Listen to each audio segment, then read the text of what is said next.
This is the new Mercedes S-Class. Now, you might not think it looks all that new, but it is. It's heavily revised. So it's got a whole host of new technology. It's got a new range of more efficient engines, and it's got some styling upgrades. So you now get the big grille like you did on the V12. It's on all models. There's new bumpers at the front and the back, and this new headlamp design. So the S-Class gets these three like LED eyebrow effects. The E-Class has two and the C-Class has one, to show they're standing in the range. You can think of it as being like this. Look there, one eyebrow, that's the C-Class. Two eyebrows, that's the E-Class. And three eyebrows, that's the S-Class. Definitely works better on a car. Now the S-Class starts from £72,000. If you click up there, you can go to carwow.co.uk and compare offers. Make sure you're not paying too much, because even if you can afford one of these, you're going to want some money for some options, because there's loads. Now if you spend an extra £3 you can get the long wheelbase version. But let's jump into the front first, see what it's like for the driver. Well, it's nice. It's very nice in here.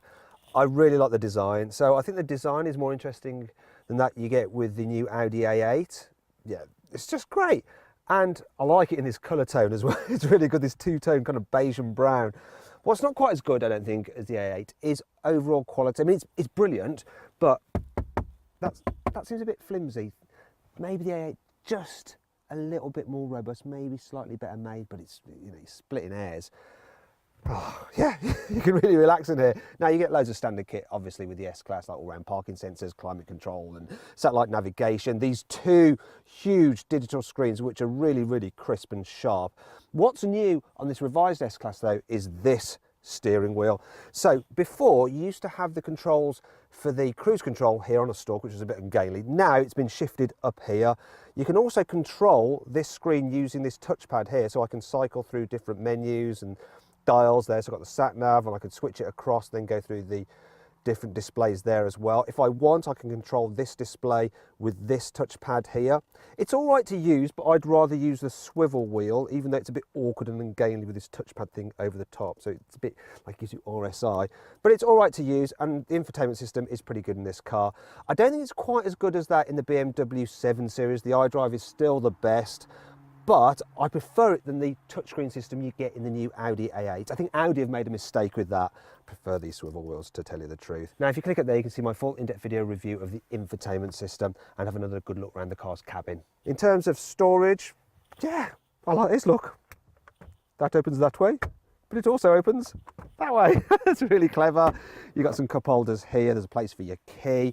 You also have decent sized door bins, really important in an S-Class. It will take a bottle of champagne. The glove box, though, is rather small. There is this thing in it, look, there we go. It's a scent. So you can have like fragrances wafting through the cabin. This one is called Freeside Mood, whatever that means. So this car actually has a wellness function, which you can press a button. It remembers the kind of settings that you like, and it'll alter the amount of air freshener going into the car and the different seating positions and stuff like that. You can also alter the LED lighting that you get shining through here and here. I've got it on purple at the moment, which is a bit burlesque, but you can also change it through a wide range of colours. I think there's 64 in total, so yeah, lots to choose from. Now let's move on to the boot. So it's big enough, right? This is a saloon car. You've got a nice wide opening, so it's not too difficult to load. One thing you can't do, though, is fold down the rear seats if you want to carry really longer items. If you want a luxury car that is pretty good for carrying lots of stuff, you might want to go for something like a Range Rover instead, because then you can fold down the seats. You do have some more storage under here. There's plenty of space under there, actually.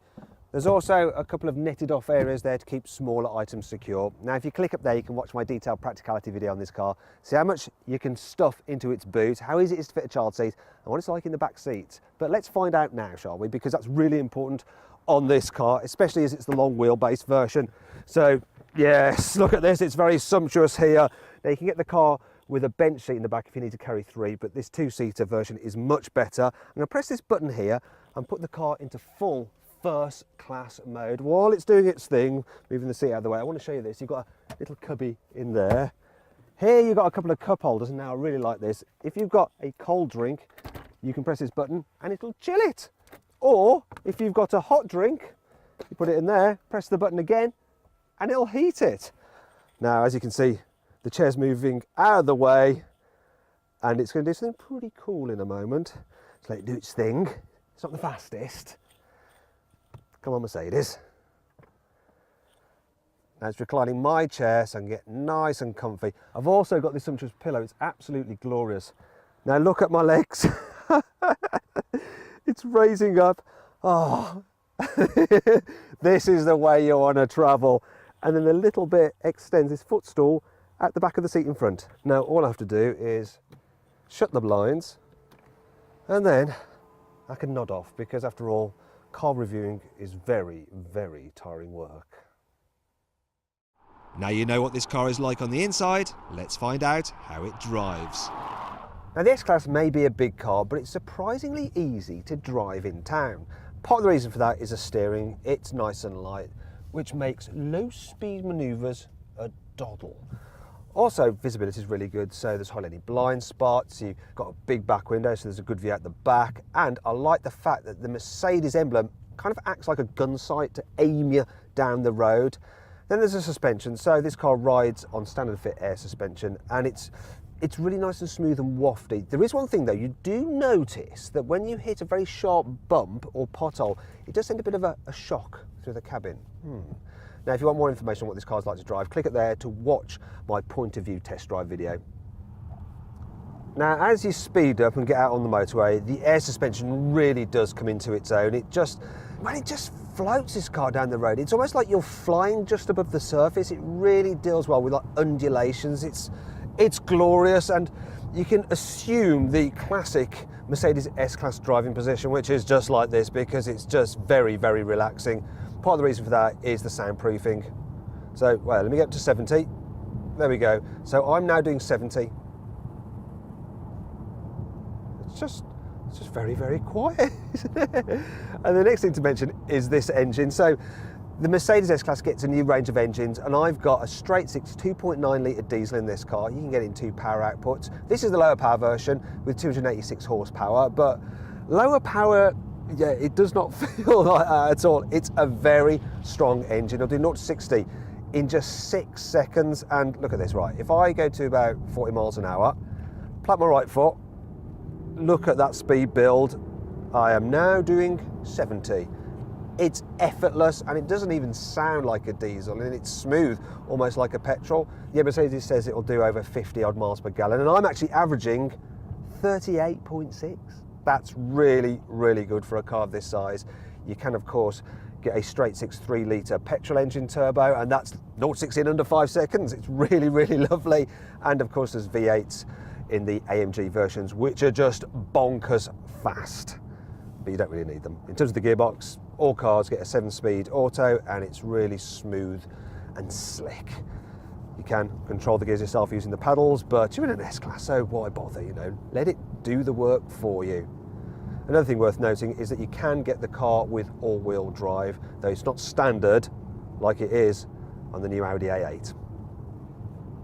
Now, once you move off the motorway and get on a twisty road, the S-Class doesn't let you down there either. So at the flick of a switch, I can put it into sport mode. There we go. And it stiffens up the suspension, stops the body roll. And for a big car, it actually goes round corners really well. And maybe now I will use the pedal shifters so I can get more involved with the experience. What really helps it is that steering. While it was nice and light when going slowly, now it's got weight to it and gives you a lot of confidence. I don't think your VIP in the back would like you driving like this, but if you haven't got anyone to chauffeur around, you can actually have a bit of fun in an S-Class.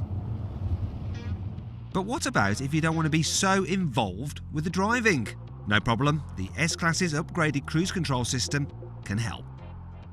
The clever active control system will read the road ahead, and it'll steer to keep you in lane. Look, there we go, it's steering automatically, but I shouldn't take my hands off for too long because then it will disengage.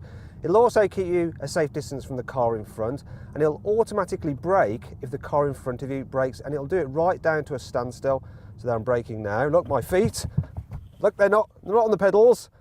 And if the car in front stops, so too will my S-Class. There we go. And if he moves away again, it should start and move away. Come on, car. If I hit resume, off we go. Another neat trick is that the car will actively slow for things like toll booths, if you have a change of speed limit, and if you're approaching something like a roundabout. It's brilliant! That's just so relaxing, this is. Look!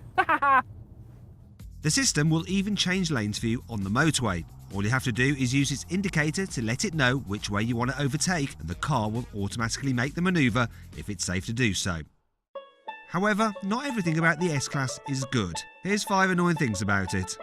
In right-hand drive versions of the S-Class, the steering wheel is a little bit offset to the left, so you feel a bit twisted behind the wheel.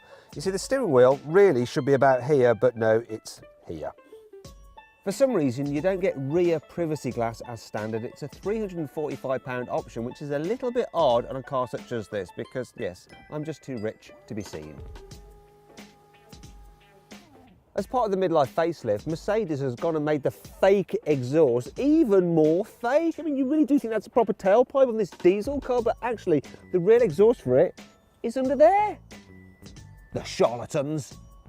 These rear displays may look like tablets, but you can't operate them by touch, which seems a bit ridiculous when you're so close to them. Instead, you have to use a controller. So, I'm going to press the button on the controller. This just seems ridiculous. But, hey-ho. I absolutely love these airplane-style work tables. They just feel glorious and very expensive. The only problem is that if you put your laptop on there and you're a bit of a keyboard basher like me, your laptop bounces around all over the place and then you end up writing a load of gobbledygook. I'm better at presenting than I'm writing. Don't worry, there's still plenty to like about this car. Here's the CarWow 5 cool features. The multi-beam LED headlights are as bright as a headlight is legally allowed to be, and they can shine up to 650 metres up the road. Prepare to be blinded. You can get a wireless charging dock for your mobile phone here in the back seats. And if you're really low on battery but you need to make a call, you can use this Bluetooth handset instead. Yes? Yes? There's no one there, really. It's just acting. If you get the S-Class with Magic Body Control, cameras can read the road ahead, and if they spot bumps, they'll lift the suspension up to smooth out the bump. Also, with the curve tilt function, the car will actually lean into a bend like a motorcycle to aid the handling. Yeah, CarWow, we've got the best camera special effects. The new Car2X technology allows Mercedes cars to talk to one another to warn of traffic jams, but also accident black spots. So it's a little bit like Waze for your mobile phone, but better. The S-Class uses a 48-volt electrical system, which is more than 4 times that you get on a normal car. And it needs that extra power in order to run all the gadgets you can get on this car. It also drives a compressor which blows air into the turbocharger, so you get an instant response from the engine. And I'll show you where it is now. It's just somewhere... Actually, I have no idea what's going on under there. I'll just put that. Yeah, I also don't know how to fit that either.